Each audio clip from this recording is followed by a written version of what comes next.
करमपुर में जावेद उस्मान बिजरानी की रिपोर्ट मूजिब करमपुर मुखवी अब्दुल रहमान जाफरी की बाजियाबी लाइ वाटसन पारा मोहम्मद सिद्दीक जाफरी, अब्दुल्ला जाफरी, मोहम्मद इब्राहिम जाफरी, बाला जाफरी, अलीबख्श जाफरी अमीन की अगवानी में एहतजाजी मुजाहिरो।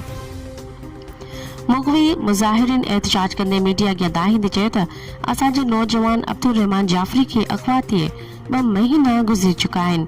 हाल जे करमपुर तोड़े ज़िले कश्मीर कंधकोट पुलिस मुखवी के बाज़ियाब न कराए सघी आहे, जेका हिकु वॾी नाइंसाफ़ी आहे।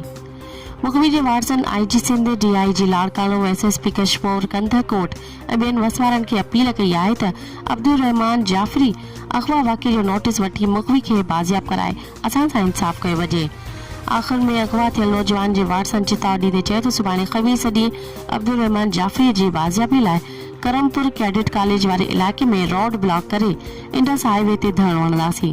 वाटसन मूजिब धरणे में मुख़्तलिफ़ तंज़ीमुनि जे अगवाणनि, कारकुननि, मुख़्तलिफ़ बिरादरी जे माण्हुनि ऐं जाफरी बिरादरी जे माण्हुनि शिरकत जी अपील कई आहे।